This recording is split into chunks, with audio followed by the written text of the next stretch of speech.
تعمیر اور تشکیل، جس کی تاسیس اور تخلیق کے بعد اب پروردگار یہ چاہتا ہے کہ انسان اپنی انسانیت کا تحفظ کرے اور انسان اپنی انسانیت پر قائم اور باقی رہے۔ جسے میں نے انسان پیدا کیا ہے کہ یہ جب تک زمین کے سینے پر قدم رکھ کر چلے انسان نہیں رہے، اور جنت جو ہے وہ انسانوں کے لیے، جنت میں کس نے جانا ہے؟ آپ نے کہیں پڑھا ہو کہیں سنا ہو جنت میں کوئی صحابے کے جو کتے ہیں ان کی بات الگ ہے، لیکن ویسے کسی جانور کا جنت میں جانا آپ نے نہیں سنا، نہ کہیں پڑھا نہ کہیں موجود ہے۔ جنت میں کس جانور، جنت جانوروں کے لیے نہیں ہے، جنت کس کے لیے ہے؟ انسانوں کے لیے۔ اگر ہم انسان جئیں گے اور انسان مریں گے، اس دنیا سے جب انسان جائیں گے تو جنت کے حقدار قرار پائیں گے۔ علی کو مولا ماننا کس کی ذمہ داری ہے؟ انسانوں کی۔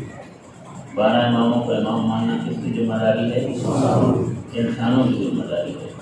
تو اگر انسان صحیح معنوں میں انسان ہوگا تو علی کو مولا مانے گا۔ توجہ ہے آپ سب؟ اگر انسان صحیح معنوں میں انسان ہو تو اس کا عقیدہ ٹھیک ہوتا ہے، اس کا عمل بھی ٹھیک ہوتا ہے، اس کا اخلاق بھی ٹھیک ہوتا ہے، کیونکہ اس کے اندر انسانیت موجود ہوتی ہے، وہ اپنی فطرت سلیمہ پر قائم ہوتا ہے۔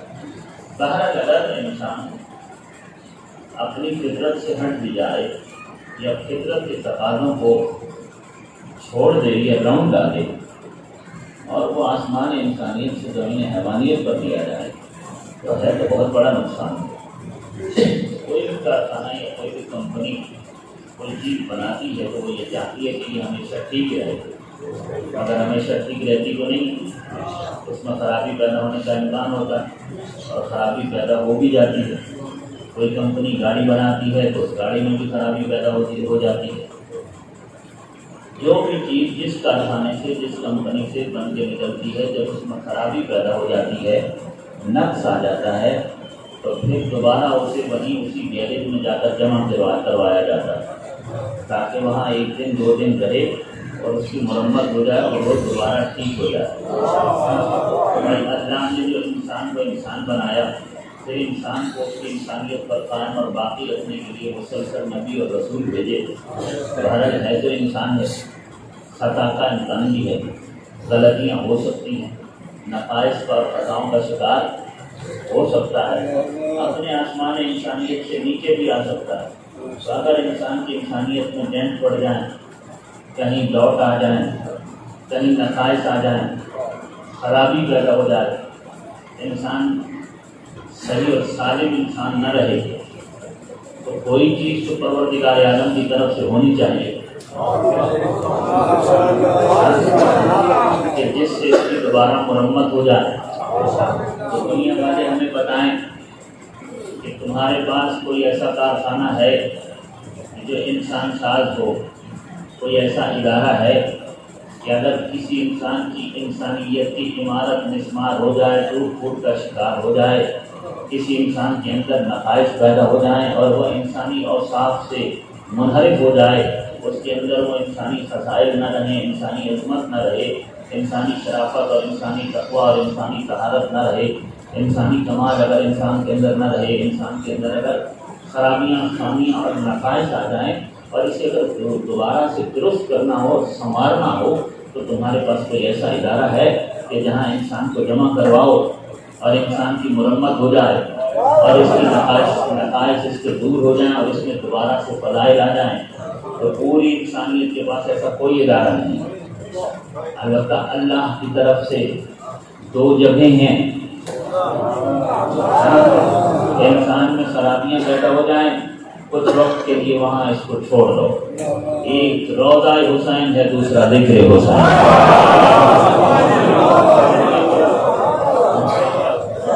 یہ حسین کی جو مجلسیں ہیں، یہ حسین کی مجلسوں کا ایک مقصد یہ ہے، یہ انسان ساز ادارہ ہے۔ حسین کی مجلسوں میں فرش ادا پر جب کوئی آ کر بیٹھتا ہے تو یہ مجلسیں اس کی انسانیت کو ٹھیک کرتی ہیں. جہاں جہاں خرابی پیدا ہوئی ہے، جہاں جہاں نقص آئے ہیں، مجلسیں درست کریں گی. حسین کی مجلسیں ہیں جو انسانیت کا تبرک بانٹتی ہیں، جو انسانیت کی خیرات بانٹتی ہیں، جو انسانیت کے جواہر بانٹتی ہیں. کون بانٹتا ہے؟ حسین کتنا کریم ہے. کائنات میں حسین جیسا کوئی کریم نہیں ہے. انسان دو چیزوں کا مرکب ہے، دو کا ذکر کر رہا ہوں، تین کا تو سن چکے ہیں نا، روح جسم اور نفس. روح اور جسم دو اہم چیزیں، ٹھیک ہے. جسم کو پالنے کی تو سب کو فکر ہوتی ہے، روح پر کم لوگوں کی توجہ ہے جو اپنی حقیقت. حسین دونوں کو تبرک دیتا ہے.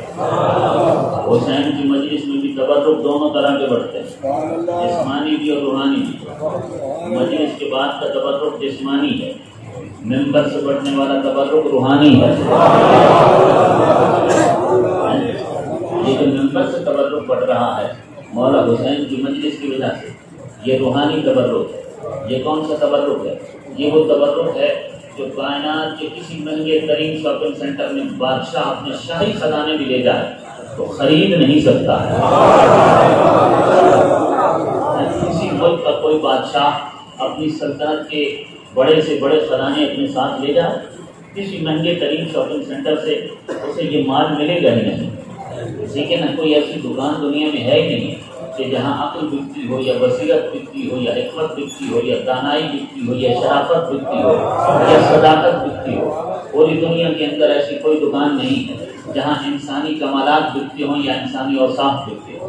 یہ تو صرف کریم کربلا ہے حسین ابن علی، جو اس کی مجلس میں آ جائے حسین اسے انسان بنا دیتا ہے.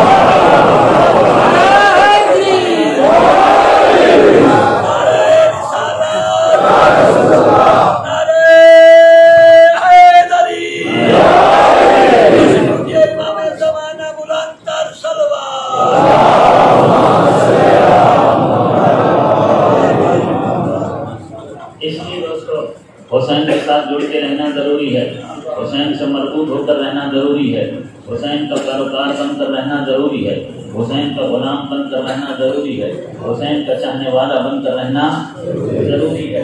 اس لیے جو حسین کا ہو جاتا ہے وہی انسان ہوتا ہے، جو حسین کو چھوڑ دے وہی حیوان ہوتا ہے. اللہ نے انسانوں کو اور حیوانوں کے درمیان فرق رکھنے کے لیے ایک گھر بنایا، اس گھر کو عظمتوں کا گھر قرار دیا، اس گھر کو فضیلتوں کا گھر قرار دیا، اس گھر کو فضائل اور مناقب اور محاسن سے بھر دیا، اور کائنات کے سارے کمالات اس گھر کے اندر اتار کر رکھ دی. یعنی اس گھر کو جیسا کہ آپ کی خدمت میں کیا گیا تو اس گھر کو صداقت کا کعبہ بنایا، شرافت کا کعبہ بنایا، طہارت کا کعبہ بنایا، ولایت کا کعبہ بنایا، امامت کا کعبہ بنایا، سیادت کا کعبہ بنایا. علی اور بطول کا ایک گھر ہے، اور یہ صرف عظمتوں اور فضیلتوں کا کعبہ نہیں ہے، یہ ملائکہ کے لیے بھی کعبہ ہے. جس طرح زمین والوں کے لیے کعبہ ہے، آسمان والوں کے لیے بھی کعبہ ہے. زمین والے یہاں سے خیرات لیتے ہیں، آسمان والے یہاں پر طواف کرتے ہیں. علی و رسول کے گھر سے زمین والے خیرات لینے کے لیے جاتے ہیں. اب تو یہ ہے کہ آسمان والوں نے بھی اس دروازے پر سائل بن کر خیرات دی.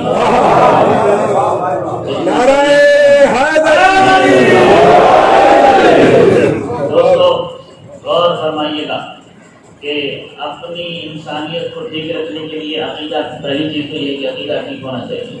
حیوانوں کے لیے کسی عقیدے کا کوئی تقاضا نہیں ہے، حیوان کسی عقیدے کا پابند نہیں ہوتا. حیوان کے لیے ایمان لانے کا کوئی تصور نہیں ہے. عقیدے کا تعلق انسان کے ساتھ ہوتا ہے. ٹھیک ہے. نیک اور صالح اعمال کی امید اور توقع وہ بھی انسان ہی سے ہوتی ہے، اور اچھے اعمال انسان ہی نے کرنے ہوتے ہیں. حیوان سے ایسی کوئی توقع نہیں کی جاتی. اخلاق کا بھی تعلق انسان کے ساتھ ہے، حیوان کے ساتھ نہیں ہے. تو یہ تینوں چیزیں یعنی عقائد بھی ٹھیک ہوں، اعمال بھی ٹھیک ہوں اور اخلاق بھی ٹھیک ہوں. تو یہ کیسے ٹھیک ہو جائیں گے؟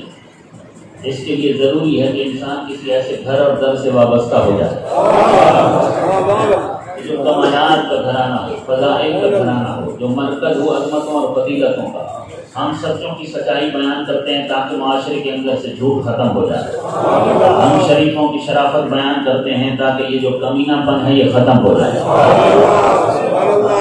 اور ہم تو آل محمد کے فضائل کو بیان کر کے معاشرے کو فضیلتوں کی خیرات دے رہے ہیں. یہ تبرک ہے، یہ سب سے بڑی تبلیغ ہے. لوگ کہتے ہیں آل محمد کے فضائل کو بیان کر کے آپ وقت ضائع کرتے ہیں، وقت ضائع نہیں کرتے، اس سے بڑی کوئی تبلیغ نہیں ہے۔ ہمیں حکم ہے اہل بیت کے فضائل بیان کرنے کا، آل محمد کے فضائل بیان اگر نہ کریں تو مجلس مکمل ہو نہیں سکتی۔ اور ہم کیا کریں کہ ان کے ذکر کے بغیر نہ خدا راضی ہوتا ہے نہ رسول راضی ہوتا ہے۔ ہمیں حکم ہے زینوا مجالسکم بذکر علی ابن ابی طالب، اپنی مجلسوں کو زینت دیا کرو علی کے ذکر سے، فإن ذکرہ ذکری، کیونکہ علی کا ذکر میرا ذکر ہے۔ پیغمبر کہہ رہے ہیں کہ علی کا ذکر میرا ذکر ہے، وذکری ذکر اللہ ہے، اور میرا ذکر اللہ کا ذکر ہے، اور ذکر اللہ عبادہ، اور جو اللہ کا ذکر ہے وہ عین عبادت ہے۔ علی کا ذکر رسول کا ذکر ہے، رسول کا ذکر خدا کا ذکر ہے، خدا کا ذکر خود بندگی ہے، عبادت ہے اللہ کی۔ اچھا عجیب بات ہے، یہ کیوں نہیں کہا کہ اپنی مجلسوں کو زینت دو اللہ کے ذکر سے؟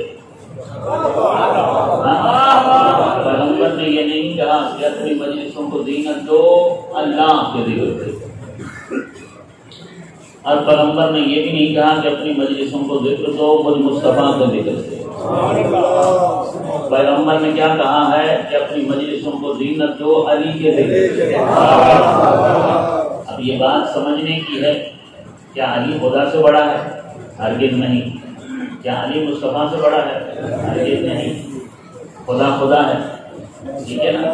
میرے مولا علی تو تیسرے نمبر پر ہے کہ پوری کائنات میں سب سے افضل خدا، خدا کے بعد دوسرے نمبر پر افضل مصطفیٰ، مصطفیٰ کے بعد پوری کائنات میں تیسرے نمبر پر جو افضل ہے وہ میرا مولا مرتضیٰ۔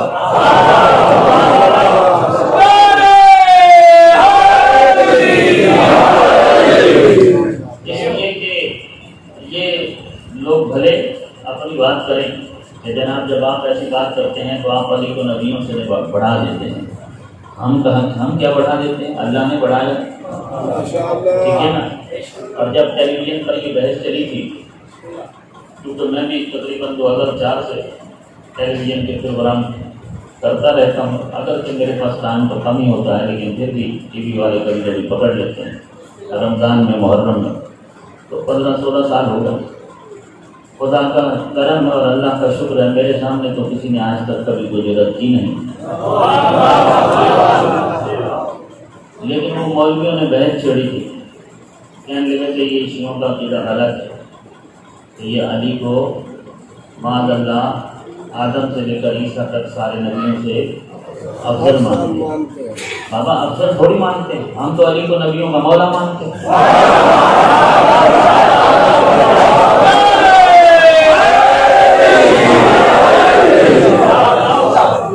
ہم تو یہ کہتے ہیں کہ آدم سے لے کر عیسیٰ تک سارے نبی اور علی، ان میں عظمت کا اتنا ہی فرق ہے جتنا ایک مولا اور غلام میں ہوا ہے۔ علی ان کا مولا ہے، ہاں مصطفیٰ کا غلام ہے، علی مصطفیٰ کا غلام ہے، علی محمد کا غلام ہے، لیکن آدم سے لے کر عیسیٰ تک جتنے نبی ہیں ان کا علی مولا ہے۔ تو پھر مصطفیٰ کی عظمت کو سمجھو نا، جس کا غلام نبیوں کا مولا ہو وہ آقا کیسا ہے؟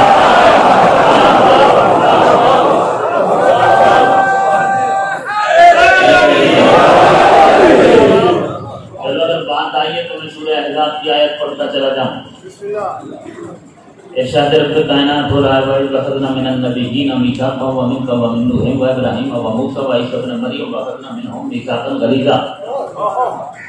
وَإِذْ أَخَذْنَا مِنَ النَّبِيِّينَ مِيثَاقَهُمْ، حبیب اللہ کہہ رہا ہے، اے میرے حبیب، اے میرے مصطفیٰ، وہ وقت یاد کرو کہ جب ہم نے نبیوں سے عہد لیا،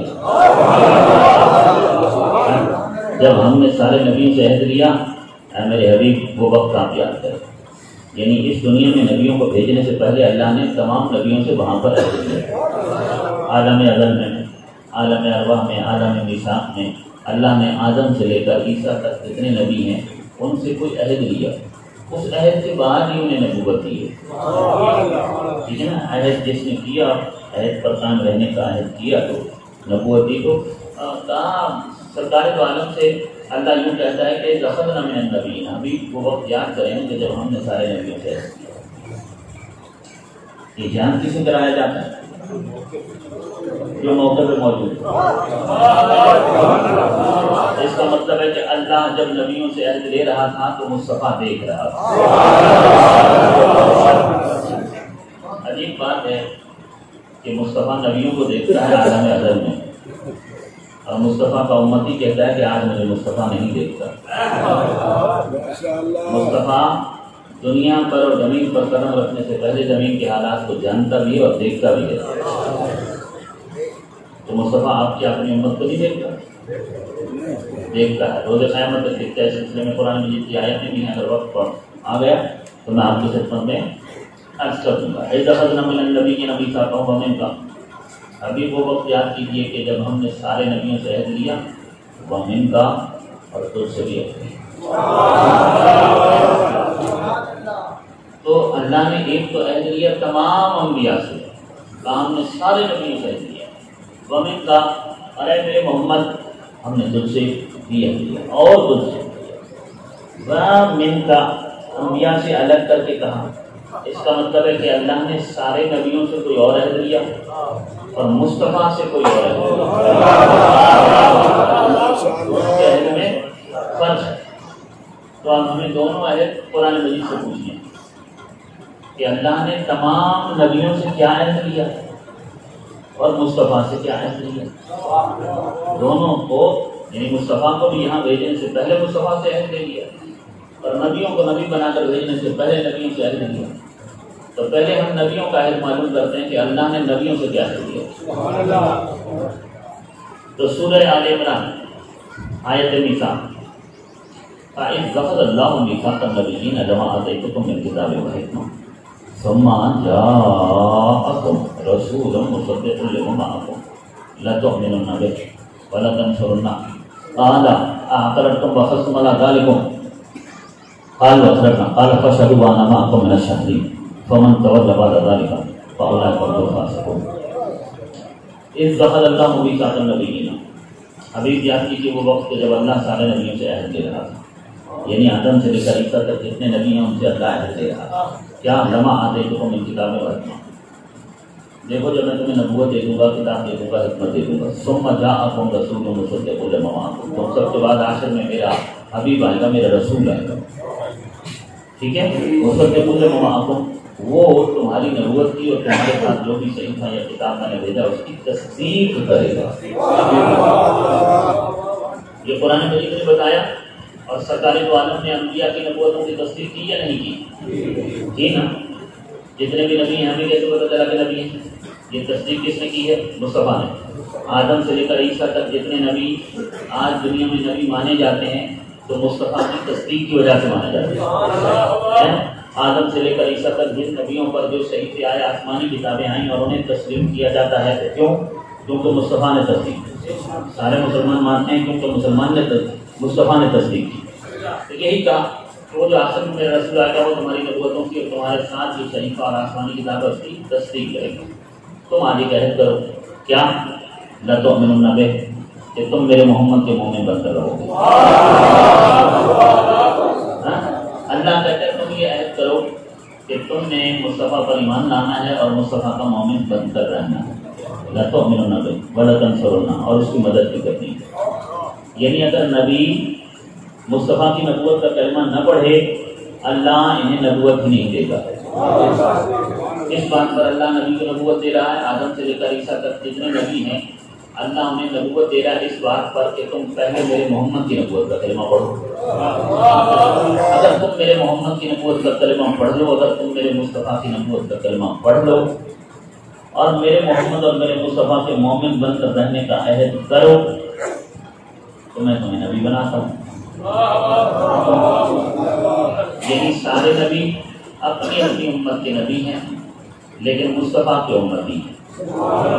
ہر نبی کی جو امت ہے وہ اپنے نبی کی نبوت کا کلمہ پڑھے گی لیکن سارے نبی مصطفیٰ کی نبوت کا کلمہ پڑھے گی۔ ہر نبی کی امت اپنے نبی کی نبوت کا کلمہ پڑھے گی مگر سارے نبی مل کر محمد کی نبوت کا کلمہ پڑھیں گے۔ اپنی امتوں کے لیے نبی ہوں گے لیکن مصطفیٰ کے لیے امتی ہوں گے۔ تو جب یہ اپنی امتوں کے نبی ہوں گے اور مصطفیٰ کے امتی ہوں گے تو مصطفیٰ میں اور ان میں کتنا فرق ہے؟ اتنا ہی جتنا ان میں اور ان کی امت میں. ٹھیک ہے نا؟ جتنا ہر نبی اپنی امت سے افضل ہے اتنا ہی مصطفیٰ ان تمام انبیاء سے افضل ہے، اس لیے کہ یہ سارے نبی مصطفیٰ کی امتی ہیں، مصطفیٰ ان کا نبی ہے. اسی لیے تو سرکار دو عالم کو نبی الانبیاء کہا جاتا ہے، امام الانبیاء کہا جاتا ہے، سید الانبیاء کہا جاتا ہے، سلطان انبیاء کہا جاتا ہے، سرور کونین کہا جاتا ہے. نبی الانبیاء یعنی سارے نبیوں کا نبی، امام الانبیاء یعنی سارے نبیوں کا امام، سلطان انبیاء، سید الانبیاء، سرکار دو جہاں. تو قرآن کہتا ہے، ذرا میرا پڑھا لکھا مجمع میری طرف توجہ کرے، قرآن آدم سے لے کر عیسیٰ تک ان تمام نبیوں کو زمین پر نبی بنا کر بھیجنے سے پہلے کہتا ہے کہ پہلے تم میرے محمد کی نبوت کا کلمہ پڑھو. تم میرے محمد کی نبوت کا کلمہ پڑھو گے تو میں تمہیں نبی بناؤں گا. ٹھیک ہے نا؟ قرآن کہتا ہے کہ آدم سے لے کر عیسیٰ تک تمام نبیوں کے لیے ضروری ہے کہ اس دنیا میں آنے سے پہلے وہ محمد کی نبوت کا کلمہ پڑھیں. اور مسلمان کہتا ہے کہ آنے کے بعد بھی، ان کے آ جانے کے بعد بھی ہم 40 برس تک نبی نہیں مانیں. اب بتاؤ یہ مسلمان ٹھیک ہے یا قرآن ٹھیک ہے؟ ہم مسلمان کی مانیں یا قرآن کی مانیں؟ اگر کوئی کہے کہ جناب وہ اس دنیا میں آنے کے بعد بھی 40 برس تک نبی ہی نہیں تھے، اللہ کے بندے قرآن کہتا ہے کہ اللہ نے سارے نبیوں کو حکم دیا کہ وہ پہلے محمد کی نبوت کا کلمہ پڑھیں.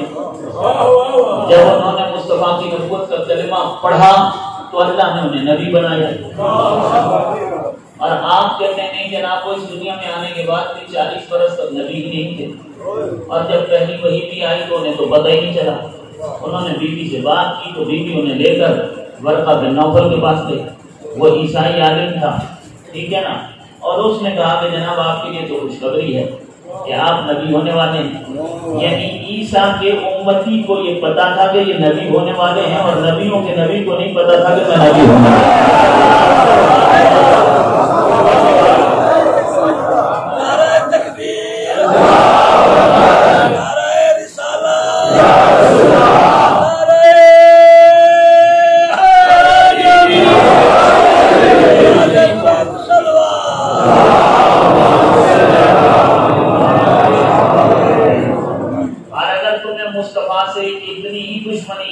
سیدھا اپنے عیسائی ہونے کا اعلان کر دو. یہ تو حضرت عیسیٰ کی عظمت بڑھانے والی بات ہے کہ حضرت عیسیٰ جو ہیں وہ مصطفیٰ کی نسبت زیادہ افضل ہے کہ ان کے امتی تک کو پتا ہے کہ تمہارا نبی جو خواب دیکھتا ہے اور اس کی تعبیر پوچھنے کے لیے وہ عیسیٰ کے امتی کے پاس جاتا ہے. اس کا مطلب ہے کہ آپ حضرت عیسیٰ کی عظمت زیادہ ظاہر کرنا چاہتے ہیں تو بھلے یہ کام کریں مگر اپنے آپ کو مسلمان کہہ کر تو نہ کریں. آپ کو اگر یہ کام کرنا ہے تو اپنے کھل کر عیسائی ہو کر کریں، کہیں کہ جناب ہم عیسائی ہیں. مسلمان کا تو کام یہ ہے کہ وہ مصطفیٰ کی عظمت کو ظاہر کرے، وہ مصطفیٰ کی عظمت کو بیان کرے، وہ مصطفیٰ کی عزت کو بیان کرے. اور قرآن مجید کہتا ہے کہ نبیوں کے لیے ضروری تھا کہ یہ پہلے محمد کی نبوت کا کلمہ پڑھیں. انہوں نے کلمہ پڑھا، کلمہ جب انہوں نے پڑھ لیا تو اللہ نے نبی بنایا. اسی بات کا اعتراض کہ تم نے محمد کی نبوت پر ایمان لانا ہے اور تم نے محمد کا امتی بن کر رہنا، مومن بن کر رہنا، مومن بن کر رہنا محمد. اسی بات اللہ کہتا ہے کہ قال آخرت تو واقف ذالکم، یہ جو قول و قرار ہے جو پیمان میں نے تم سے لیا ہے تم اس پر قائم رہنے کا پکا اور پختہ عہد کرتے ہو. قالوا اقررنا، آدم سے لے کر عیسیٰ تک سارے نبیوں نے یک زباں ہو کر کہا کہ ہم اقرار کرتے ہیں. ٹھیک ہے، ہم زبان دیتے ہیں، ہم عہد کرتے ہیں کہ ہم مصطفیٰ کی نبوت پر ایمان رکھیں گے اور مصطفیٰ کے مومن بن کر رہیں گے. یعنی مصطفیٰ کے مومن بن کر رہنے کا ہم عہد کرتے ہیں، اقرار کرتے ہیں، قال وقررنا۔ جب ان تمام نبیوں نے آدم سے لے کر عیسیٰ تک جتنے نبی تھے انہوں نے قول و قرار کر دیا اور عہد و پیمان باندھ دیا، تو اس کے بعد اللہ کیا کہتا ہے؟ کہتا ہے قال فاشہدوا، دیکھو یہ جو عہد و پیمان تمہارے اور ہمارے بیچ میں ہوا تم اس کے گواہ رہنا۔ اللہ نبیوں سے کہہ رہا ہے کہ تم اس کے گواہ رہنا۔ وَأَنَا مَعَكُم مِّنَ الشَّاهِدِينَ، اور میں اللہ بھی تمہارے ساتھ گواہوں میں سے ایک گواہ ہوں۔ جن تک بات پہنچے وہ ضرور مجھے بتائیں، جن کی سمجھ میں آئے وہ داد دینے میں کنجوسی نہ کریں، اور جن کی سمجھ میں نہ آئے وہ بعد میں پوچھ لیں، ٹھیک ہے نا؟ دو طرح کے لوگ مجلس میں خاموش ہوتے ہیں، ایک وہ کہ جن یا تو مجلس ان کی سمجھ میں نہیں آتی یا پھر ان کا معاملہ کچھ اور ہوتا ہے، ٹھیک ہے نا؟ آل محمد کی بات کو سن کر چپ نہیں رہنا ہے، گرجنا ہے، برسنا ہے، زمانے کو بتانا ہے ہم کل بھی ان کے تھے، آج بھی ان کے ہیں، اور قیامت تک انہی کے رہیں گے۔ اہل بیت کی فضائل سن کر اگر موج مودت، دل کے اندر جو عقیدت اور مودت کی موجیں ہیں وہ حرکت میں آ جاتی ہیں، مقام شکر ہے۔ کسی کے نصیب اتنے اچھے نہیں ہوتے، اور فضائل سننے کے بعد کوئی ارادے کر کے نہیں بولتا، عشق بولتا ہے۔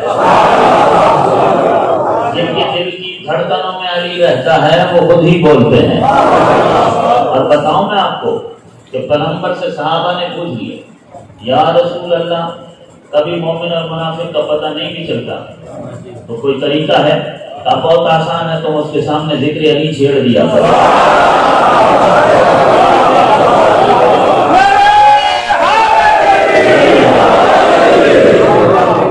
سلامت رہیے، اگر خالق نے زبان بولنے ہی کے لیے دی ہے تو یہ آل محمد کے لیے بولے، یہ اہل بیت کے لیے بولے، اس زبان کو بولنا چاہیے۔ اور جس طرح میں آج کرتا چلا آ رہا ہوں کہ ہر چیز کی ایک تہذیب ہوتی ہے، مجلس کی بھی ایک تہذیب ہے، ایک کلچر ہے، ایک ثقافت ہے، اور مجلس کا ہمیشہ سے جو کلچر ہمیں اہل بیت سے ملا ہے وہ کلچر اور وہ ثقافت اور وہ تہذیب ہی یہ ہے کہ مجلس میں جب فضائل پڑھے جائیں تو کمال جوش عقیدت کے ساتھ سنے جائیں، اور جب مسائل پڑھے جائیں تو گریا کیا جائے، ٹھیک ہے نا؟ مسائل میں آواز بلند کر کے رویا جائے، اور فضائل میں بھی آواز بلند کر کے عقیدت کا اظہار کیا جائے، اپنی مودت اور اپنی عقیدت کو ظاہر کیا جائے، اپنے جوش عقیدت کو اور جوش مودت کو فضائل سن کر ظاہر کیا جائے۔ یہ تہذیب ہے مجلس کی، یہ کوئی لیکچر تھوڑی ہے، ٹھیک ہے نا؟ یہ کوئی تبلیغی جماعت کا اجتماع تھوڑی ہے، یہ حسین کی مجلس ہے۔ یہاں آنے والے کوئی اپنے ساتھ لوٹے مسلح رکھ کے نہیں بیٹھتے، یہاں آنے والوں کو ہاتھ کھول کے آزادانہ فضا میں بیٹھنا ہوتا ہے، اور ہاتھ کھول کے اس لیے بٹھایا جاتا ہے تاکہ جب آل محمد کے فضائل کی بات آئے تو یہ ہاتھ اٹھنے چاہیے، یہ زبان کھولنی چاہیے۔ اور سنو، ہمیں اپنے اہل سنت ہونے پر بھی فخر ہے، ویسے تو سارے شیعہ سنی الحمدللہ بھائی اور سب حسینی ہیں، میں کہتا چلا آ رہا ہوں کہ فرقوں کا دور ختم ہو گیا، دو طبقے رہ گئے، ایک حسینی اور ایک یزیدی، اور الحمدللہ شیعہ سنی اور مسلمانوں کے جتنے مسلمہ مکاتب ہیں سب حسینی ہیں، سب حسینی۔ ہم شیعہ بھی ہیں اور ہم اپنے آپ کو سنی بھی کہہ سکتے ہیں، ہمیں اپنے سنی ہونے پر بھی فخر ہے، ہم اہل سنت ہیں، ہمارے دونوں نام ہیں، شیعہ بھی نام ہمارا ہے، اہل سنت بھی نام ہمارا ہے، اور ہمیں سنی ہونے پر فخر ہے، کیونکہ جب پوچھا جائے کہ سنی کسے کہا جاتا ہے تو کہتے ہیں سنت پر عمل کرنے والے، سنت پر عمل کرنے والے کو سنی کہتے ہیں نا۔ تو پھر جو ایک معصوم کی سنت پر عمل کرتے ہیں وہ سنی ہو، اور جو 14 معصوموں کی سنت پر عمل کرتے ہیں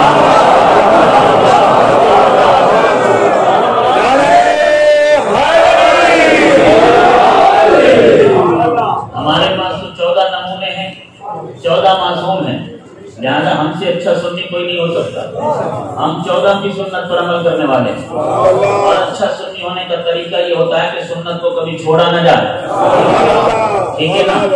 اور پیغمبر نے ہر چیز سنت سے بتائی ہے، اور تبلیغ کو ابھی سنتی طریقہ تبلیغ کا بھی ہے۔ اگر تو پیغمبر نے لوٹے مسلح لے کر گھر سے نکل کر دروازے کھٹکائے ہوتے تو ہم بھی ایسے ہی تبلیغ کرتے، لیکن کیونکہ پیغمبر نے ہمیشہ مجمع لگا کے خطاب کیا ہے، یعنی مجلس کر کے تبلیغ کی۔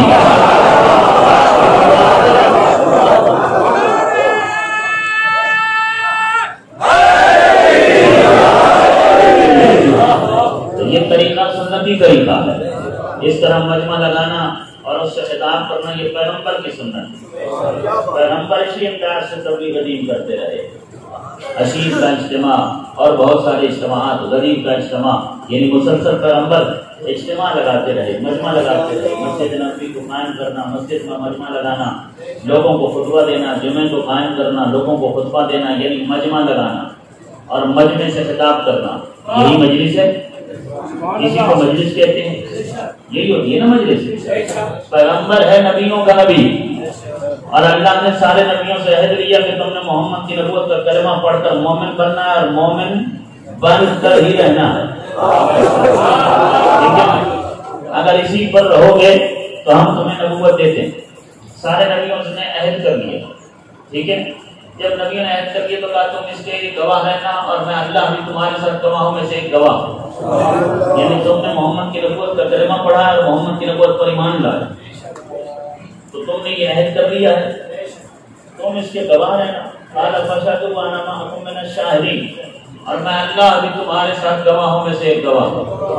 اس کے بعد اللہ ان معصوم نبیوں کو ایک دھمکی دیتا اور کہتا ہے فمن تولى بعد ذلك فاولئك هم الفاسقون، اگر تم میں سے کوئی ایک بھی اس عہد سے پھرا،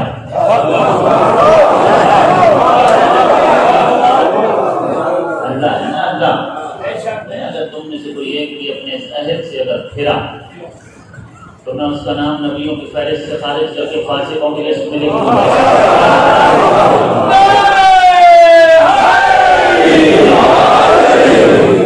فاولئک هم الفاسقون، یعنی وہ نبی نہیں رہے گا، وہ فاسق ہو جائے گا۔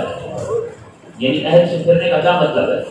مطلب یہ ہے کہ آج تم نے محمد کی نبوت کا کلمہ پڑھا ہے اور آج تم محمد کے مومن بنے ہو، تم محمد کی نبوت پر ایمان لائے ہو، مگر جب میں تمہیں نبی بنا کر زمین پر بھیج دوں گا تو تمہیں دوں گا لمبی لمبی عمریں، کسی کی 1000 سال عمر ہوگی، کسی کی 2500 سال عمر ہوگی۔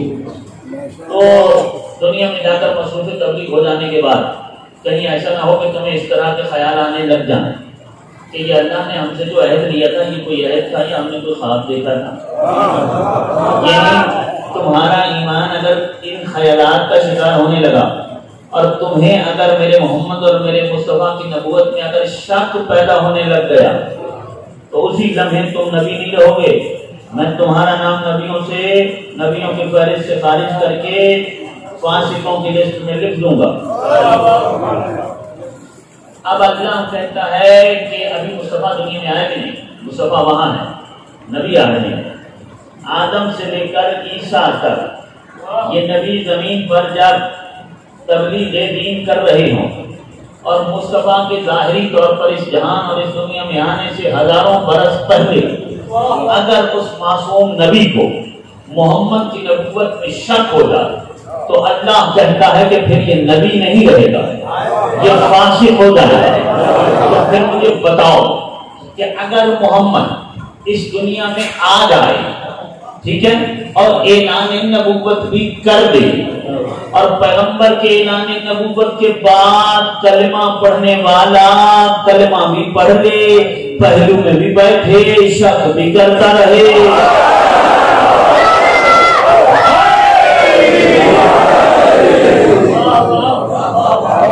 اگر اس نبی کو، معصوم نبی کو محمد کی نبوت میں شک ہونے کی وجہ سے اللہ فاسق بنائے گا تو پھر بتاؤ یہ پہلو میں بیٹھنے والا اگر محمد کی نبوت میں شک کرے تو اسے کیا ہونا چاہیے؟ اور شک کرنے والا بھی اس طرح شک کرے کہ کبھی تو مجمع عام میں اور 1500 افراد کے بیچ میں کھڑے ہو کر کہے کہ جیسا جو مجھے محمد کی نبوت میں شک ایسا کبھی نہیں ہوا، جیسا آج ہوا، جیسا آج ہوا، یعنی کوئی پہلی بار نہیں ہوا، یہ مسلسل ہوتا چلا رہا۔ محمد کی نبوت میں مسلسل تو شک ایک بیماری ہے، شک ایک مرض ہے، اور مصطفیٰ کی نبوت میں معصوم نبی اگر شک کرے تو وہ فاسق بنتا ہے، تو پھر امتی اگر شک کرے تو وہ سیدھا کافر بنتا ہے۔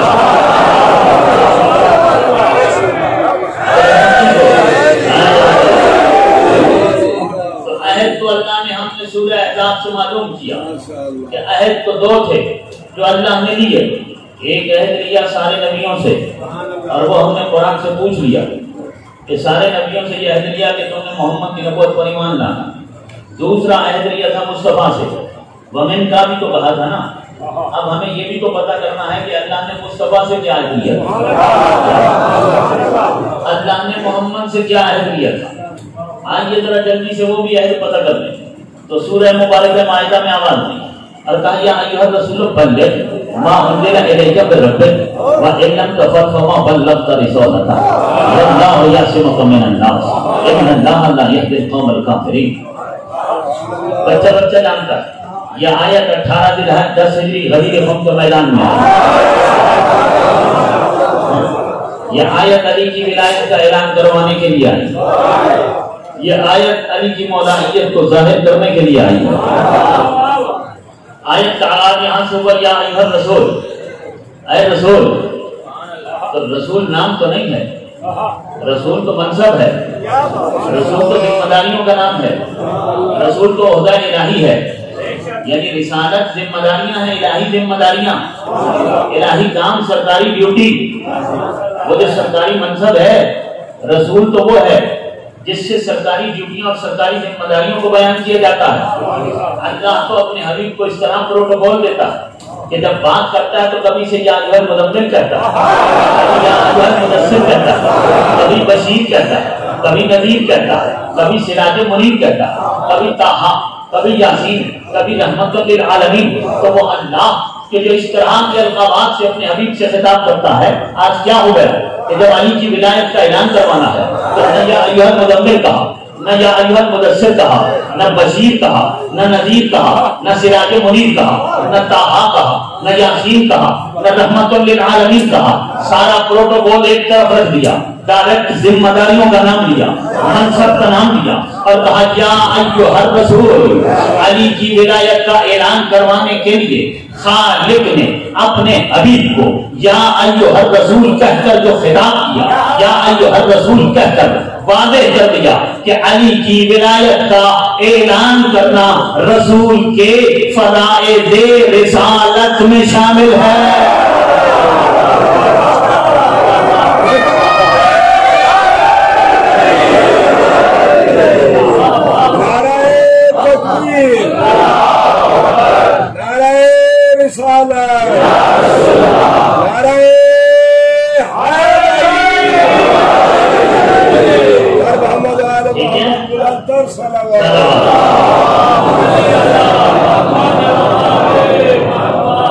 اسی آیت کے آنے کے بعد پیغمبر نے غدیر خم کے میدان میں اعلان کیا من کنت مولا ہو فہذا علی مولا، کہ جس جس کا میں مولا ہوں اس کا علی مولا۔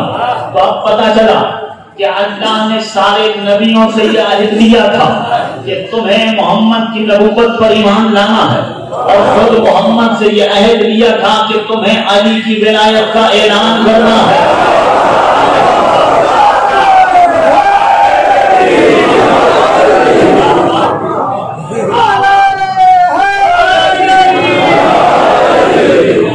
جب اللہ نے سارے نبیوں سے یہ عہد لیا تھا کہ تمہیں محمد کا مومن بننا ہے، محمد تمہارا نبی ہے، تو محمد کی نبوت پر ایمان لاؤ اور محمد کے مومن بن کر رہو۔ آدم سے لے کر عیسیٰ تک سارے نبی جب محمد کے مومن ہو گئے اور محمد ان کا نبی ہو گیا، تو نبی اور مومن کا رشتہ کیا ہوتا ہے؟ قرآن کہتا ہے نبی اولیٰ بالمؤمنین من انفسہم، نبی مولا ہوتا ہے، مومن غلام ہوتا ہے، ٹھیک ہے نا؟ نبی کیا ہوتا ہے؟ مولا ہوتا ہے۔ تو آدم سے لے کر عیسیٰ تک سارے نبی محمد کے مومن ہیں، محمد ان کا نبی ہے، اور قرآن کہتا ہے کہ مومن ہوتا ہے غلام، نبی ہوتا ہے مولا، یعنی آدم غلام محمد مولا، نوح غلام محمد مولا، ابراہیم غلام محمد مولا، موسیٰ غلام محمد مولا، عیسیٰ غلام محمد مولا، سارے نبی غلام محمد مولا، اور اب غدیر خم کا میدان، مصطفیٰ کا اعلان، من کن تو مولا ہو فہذا علی مولا، جس کا میں مولا اس کا علی مولا، مجھے کہنے دو آدم غلام علی مولا، غلام علی مولا۔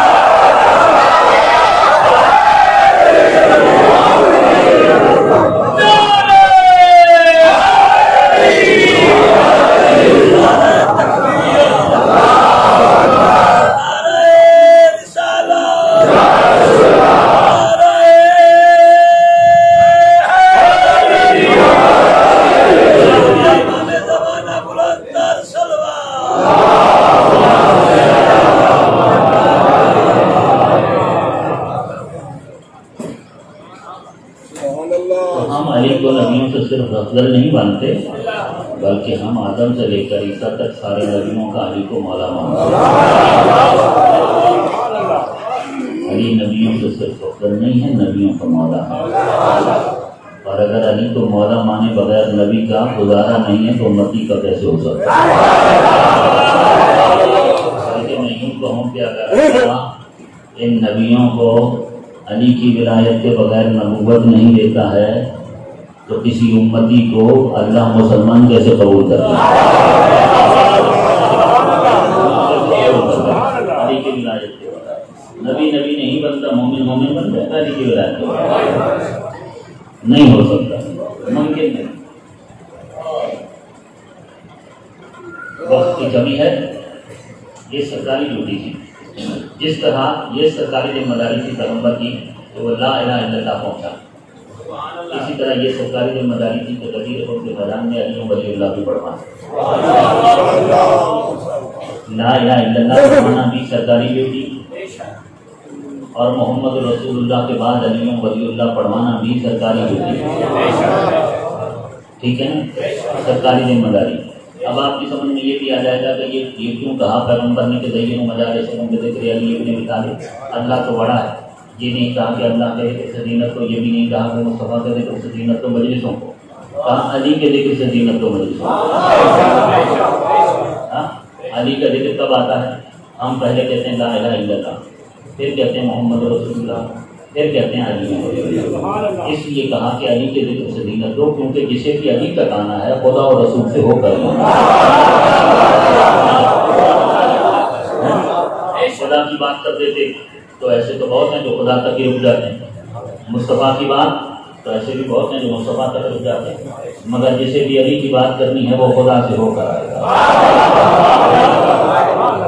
وہ خدا کے پاس بھی جائے گا، مصطفیٰ کے پاس بھی جائے گا، پھر مرتضیٰ کے پاس۔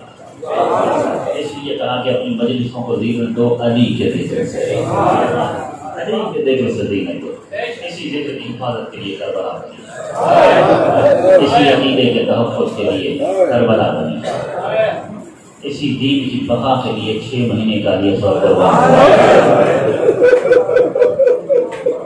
حضرت بات آ گئی نا یہ سب کی 6 مہینے کا یہ سب کربلا سے، مدینے سے کربلا جو علی اصغر آیا ہے تو اس لیے کہ 72 کی فہرست میں علی اصغر کا نام تھا، اور کربلا علی اصغر کی قربانی کے بغیر مکمل نہیں ہوتی، کربلا علی اصغر کے بغیر آباد نہیں ہوتی، کربلا کا مقصد پورا نہیں ہوتا، ورنہ مدینے میں علی اصغر تو جناب صغرا کے بعد کہ جب صغرا نے کہا تھا سب جا رہے ہیں اصغر میرے پاس رک جا، میں تیرے ناز اٹھاؤں گی، تجھے کھلاؤں گی، میرے پاس ہے۔ بہنوں کو بھائیوں سے بڑی محبت ہوتی ہے، بہن میں صغرا جیسی ہو، بھائی کی علی اصغر جیسا ہو، تو بہن کے کلام کو سننے کے بعد علی اصغر کا گلے کا تڑپا تھا، اور علی اصغر کی بہن کی چھاتی سے چپک گیا تھا، سب نے بلایا علی اصغر نہیں آیا، نے بھی کوشش کی مگر علی اصغر نہیں آیا، اور جب مولا حسین نے کہلوایا کہ بہن زینب کاروان نے آگے بڑھنا ہے، تاخیر ہو رہی ہے، کہا سب تیاری مکمل ہے مگر علی اصغر صغرا کی گود نہیں، سب نے کوشش کرنی ہے مگر علی اصغر آنے کے لیے تیار نہیں۔ مولا حسین جناب صغرا کے نزدیک ہوئے کھڑا کر اگر مجھے علی اصغر کے کان میں ایک بات کہنے دو، بات کہ اگر علی اصغر تمہارے پاس رکتا ہے تو رکھ لیں۔ سب نے پوری کوشش کی، حتیٰ کہ علی اصغر کی ماں رباب نے، مگر صغرا کی گود نہیں توڑی۔ حسین مولا نے کان میں کچھ کہا، فوری طور پر شہزادہ علی اصغر نے بہن کی سینا کو چھوڑ دیا، محمد کا ہاتھ بڑھائے مولا حسین کی طرف۔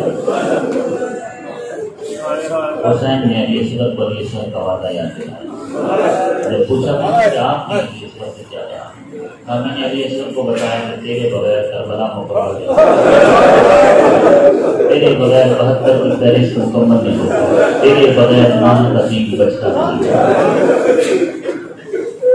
اللہ تعالیٰ جب عاشور کا دن آیا نا، عاشور کا دن 10 محرم کا دن، تو یہ قیامت کا دن تھا۔ سارا دن لاشیں گرتے رہے اور فاطمہ کا لال لاشیں اٹھاتا رہا، اصحاب کے لاشیں اٹھائے، انصار کے لاشیں اٹھائے، ہاشمیوں کے لاشیں اٹھائے۔ جب سب کے لاشیں حسین اٹھاتے تھے، عصر عاشور کا وقت ہوا، حسین کے جانے کا وقت آ گیا۔ حسین خود بطول دادیوں کو خدا حافظ کہنے کے لیے آ گئے، اور فاطمہ کا لال جب زہرا دادی کو خدا حافظ کہہ چکا تو آخر میں خیمہ رباب میں آیا۔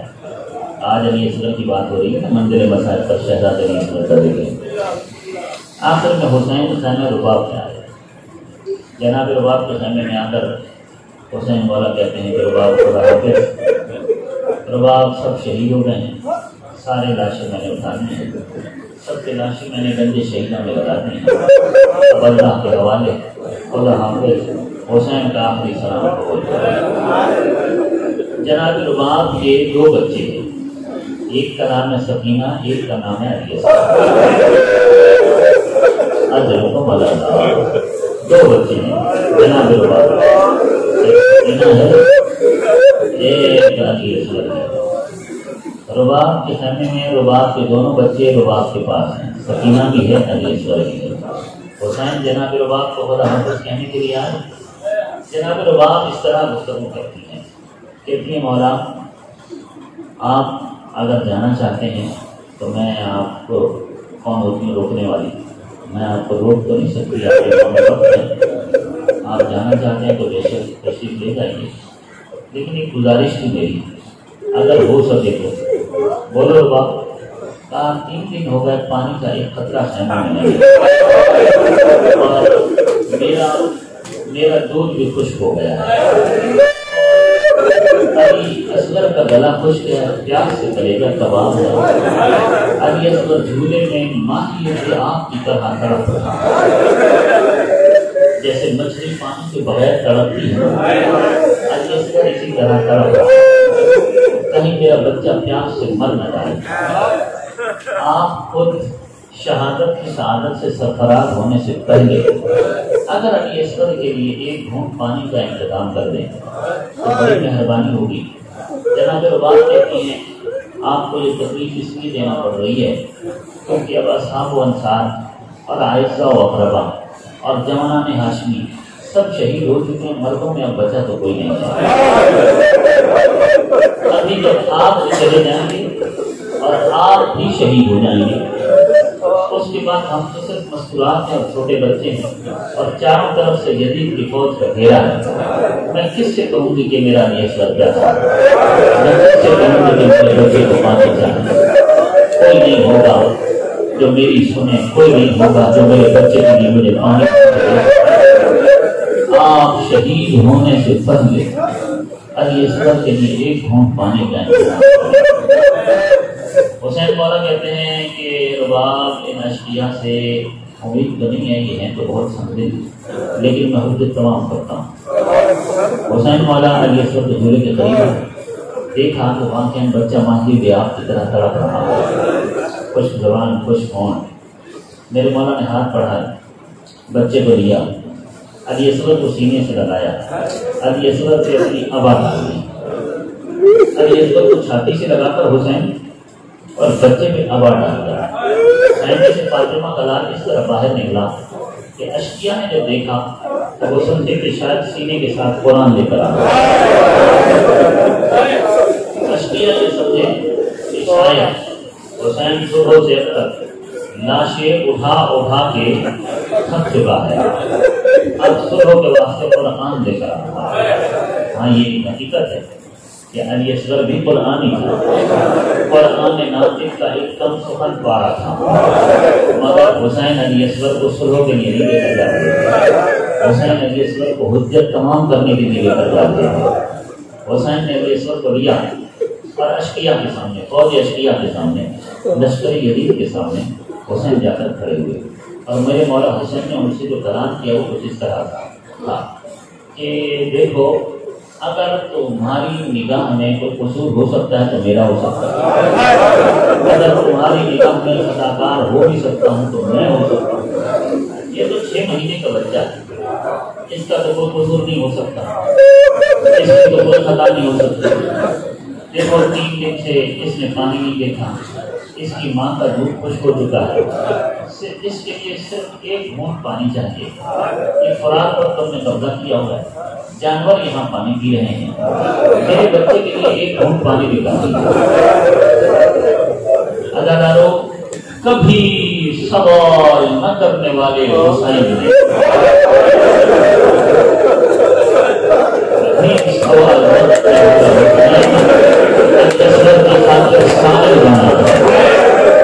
وہ بھی 1 گھونٹ پانے کے لیے اجرکم اللہ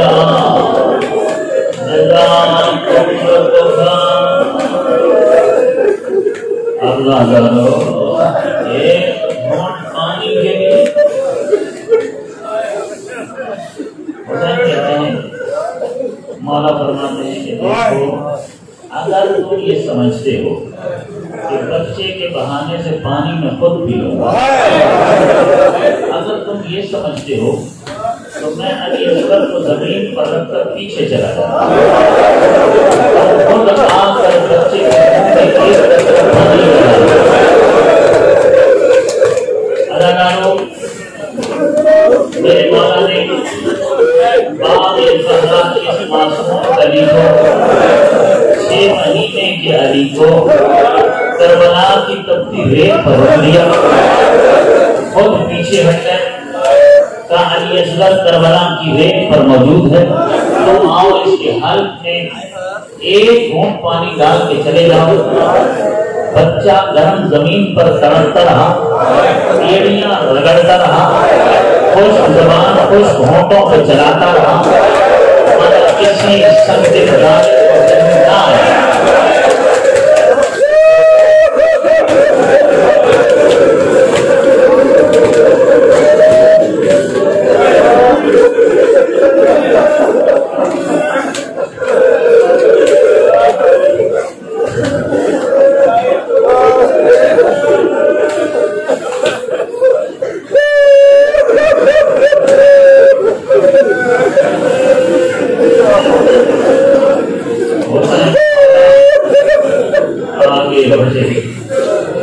بچے کو اٹھایا،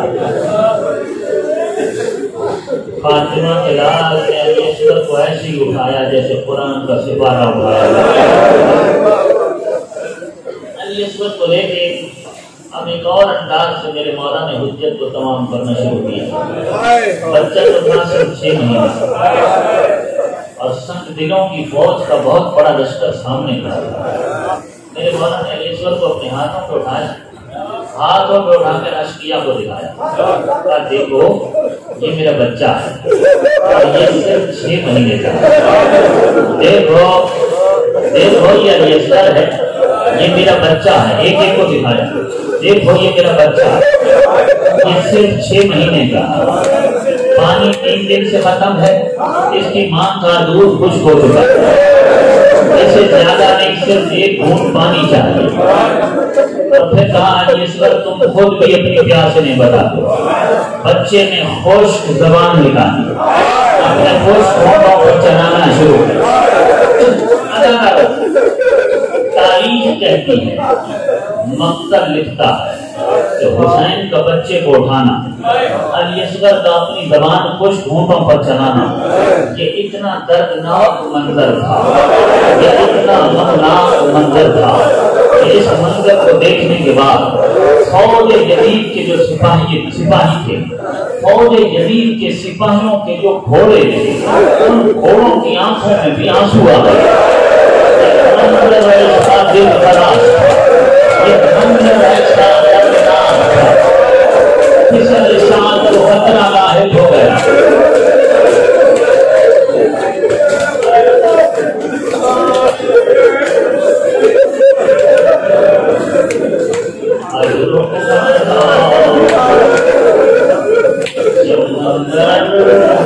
ایسا دل خراش اور دردناک تھا کہ انسان کو یہ خطرہ لاحق ہو گیا کہ کہیں میری فوج میں بغاوت نہ ہو جائے۔ اس نے حرملہ سے کہا کہ جلدی سے تیر کمان میں جو اختا کلام الحسین، حسین کے کلام کو قطع کر دے۔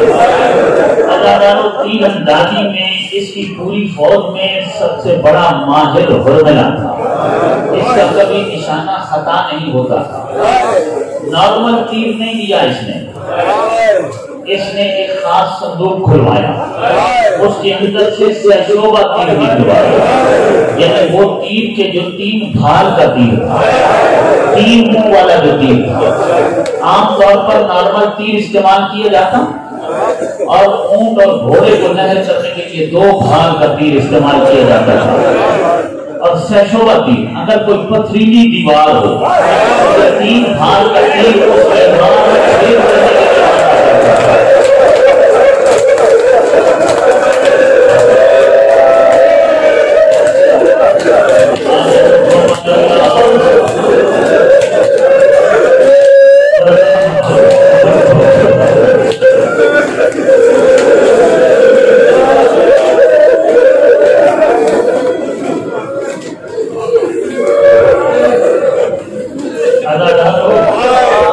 اس کے بچہ تو صرف 6 مہینے کا تھا، 3 بھال کا تھا، سہشوبہ تیر تھا، تیر جڑا، کمان کڑتی، اس نے بچے کو نشانے پھر دیا۔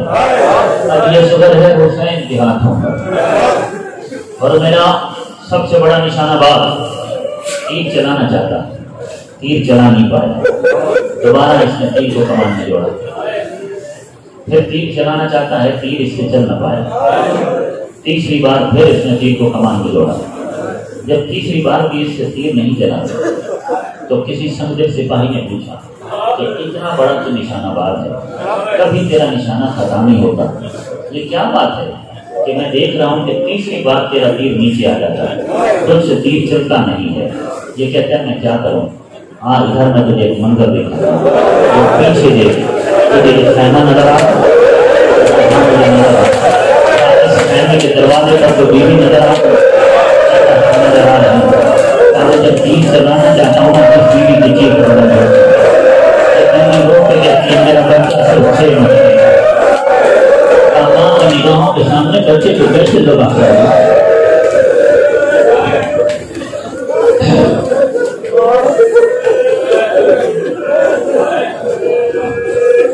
اجرکم اللہ جزا قدرکم۔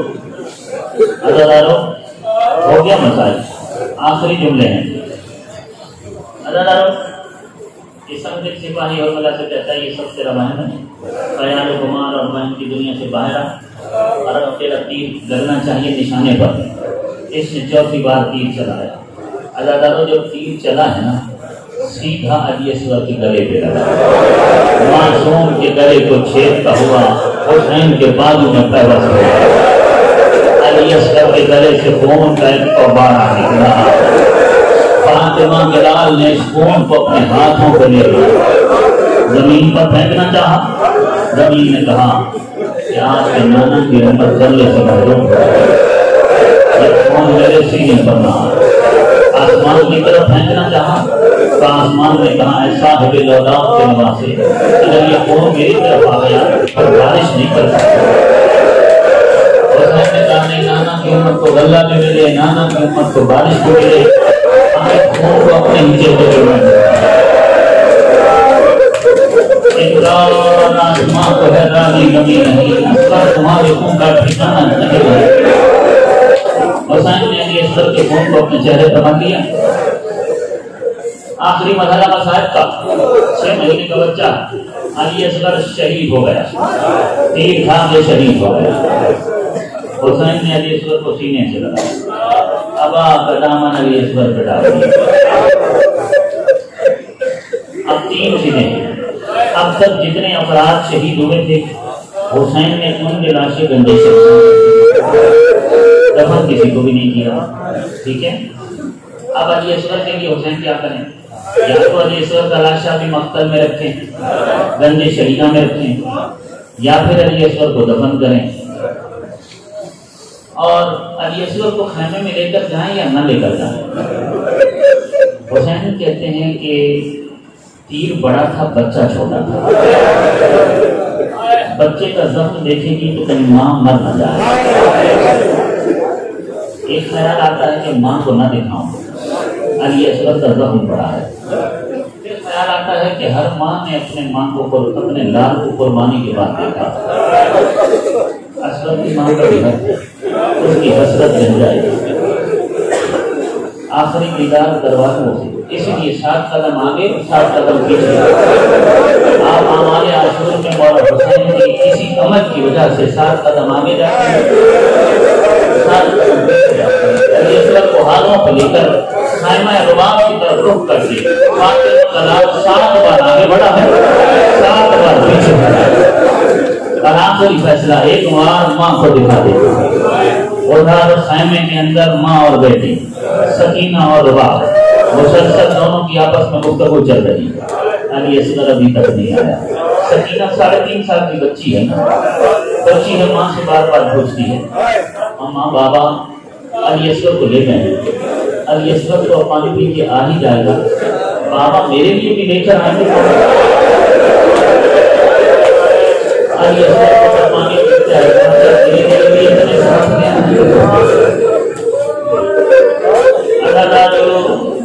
جب مولا حسین علی اصغر کو سینے کے ساتھ لگا کر خیمہ رباط کی طرف جا رہے تھے تو خیمے کے دروازے سے سکینہ نے دیکھ لیا کہ بابا علی اصغر کو لے کر آ رہے ہیں۔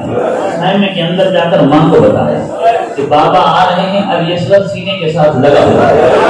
اللہ تعالیٰ ماں اور بیٹی دونوں خیمے کے دروازے پر علی اصغر کا استقبال کرنے کے لیے آ گئے، رباط بھی آ گئی، سکینہ بھی آ گئی۔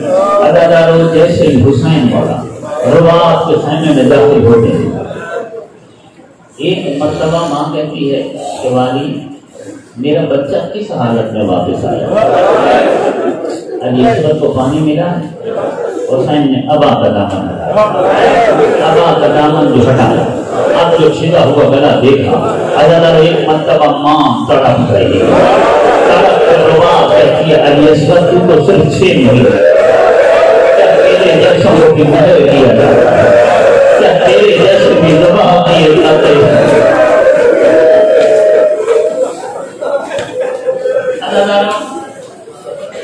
مقتل میں سارے لاشیں رکھے تھے مگر واحد شہید ہے، کربلا کے شہیدوں میں سے واحد شہید ہے علی اصغر، جس کا لاشا مقتل میں یا گنج شہداء میں نہیں رکھا۔ حسین نے علی اصغر کی قبر بنائی ہے اور علی اصغر کو دفن کیا۔ کیوں؟ اس لیے کہ علی اصغر کے بارے میں حسین علم امامت سے جانتے تھے کہ کل 11 محرم کا دن آئے، اشقیاء ان لاشوں پر گھوڑے دوڑائیں گے اور میرا علی اصغر صرف 6 مہینے کا، گھوڑوں کے سم بڑے سخت ہوتے ہیں، علی اصغر کا بدن بڑا نازک ہے۔ اسی خیال سے حسین نے علی اصغر کو دفن کیا۔ اللہ تعالیٰ جب کسی باپ کی اولاد دنیا سے چلی جائے تو باپ خود قبر نہیں چھوڑا کرتا، کوئی ہوتا ہے جو قبر ڈھونڈتا ہے، کوئی ہوتا ہے جو لحاظ میں اتارتا ہے۔ اللہ تعالیٰ جب علی اصغر شہید ہوا، آخری جملے فاطمہ کا لال اتنا غریب ہو چکا تھا، قبر ڈھونڈنے کے لیے تنہا اکیلا حسین نے ایک ہاتھ کے ساتھ علی اصغر کو سینے سے لگایا ہوا تھا اور ایک ہاتھ کے ساتھ قبر کھود رہا تھا۔ اب جب قبر کھل گئی نا تو علی اصغر کو سپرد رکھ دیا، مٹی ڈال دی. میں کہوں گا مولا آپ نے دفن تو اس لیے کیا تھا تاکہ گھوڑوں کے سموں سے بچ جائے. کاش آپ کی حسرت پوری ہو جاتی. اللہ تعالیٰ 11 محرم کا دن آیا، بشر صاحب نے گھوڑے دوڑانے کا حکم دیا. کہا پہلے سارے لاشیں لائن میں رکھے جائیں، لاشوں کو گنا جائے. جب لاشیں گنے گئے کیا دیکھا کہ ایک لاشا کم ہے. کسی نے اسے بتایا کہ حسین کا وہ چھوٹا بچہ جو سب سے آخر میں شہید ہوا تھا اس کا لاشا ان وقت نیند میں اور شہادہ میں کہیں نہیں ہے. یہ ظالم کہتا ہے جب تک اس کی لاش مل نہ جائے ہم گھوڑے نہیں دوڑائیں گے، پہلے علی اصغر کی لاش کو تلاش کرو. یہ کہتا ہے یہی کہیں اس نے دفن کیا ہوگا حسین نے. آخری جملہ اور قیامت کا جملہ ہے. جب کہیں نہیں مل رہی قبر علی اصغر کی تو یہ حکم دیتا ہے اپنی سپاہ کو، سجدے سپاہی کو حکم دیتا ہے کہ تم گھوڑوں پر سوار ہو جاؤ اور جو سب سے لمبے نیزے تمہارے ہاتھ میں جو زمین کے اندر گزر رہے ہیں ان نیزوں کو تم اٹھا دو اور ان نیزوں کو زمین کے اوپر مارنا شروع کر دو. اللہ تعالیٰ ان ظالموں نے گھوڑوں پر سوار ہونے کے بعد یہ نیزے زمین کے اندر مارنا شروع کر دیا. ایک ظالم گھوڑے پر سوار ہو کے نیزہ مارتے مارتے خیمہ رباط کے پیچھے پہنچا جہاں 6 مہینے کے علی اصغر کی قبر بنی ہوئی تھی. ظالم جیسے ہی پہنچا رباط نے کلیجہ تھام لیا. بچے کی ماں کے ہاتھ بلند ہوئے، اے میرے اللہ میرے علی اصغر کی خیر ہو، میرا بچہ صرف 6 مہینے کا ہے. ظالم میرے مارنے لگا، میرے مارتے مارتے ایک مرتبہ اس کا نیزہ ایک ننھی سی قبر پر جا کر لگا. جب نیزہ واپس آیا تو ایک ننھی سی لاش نیزے کے ساتھ زمین سے باہر آ گئی. میں کہتا ہوں علی اصغر کی لاش نہیں آئی، آئے وہ آپ کو کرے گا سینے سے باہر آ گیا.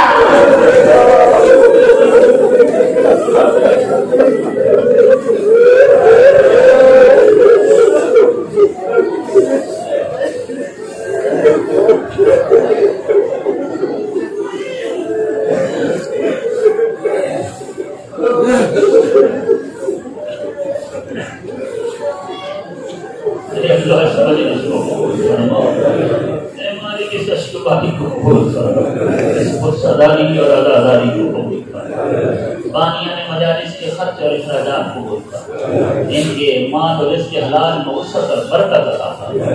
جہاں جہاں سے مومنین چل رہے ہیں سب کا آنا، خرچ ادا پر بیٹھنا، قصہ دینا قبول کر. میرے اللہ جتنے ہاتھ کی بارگاہ میں بلند ہیں سب کی جائیدادیں پوری فرما، پریشانیاں دور فرما، مشکلیں آسان کر. مجلس اور دعاؤں کو قبولیت کی. باوا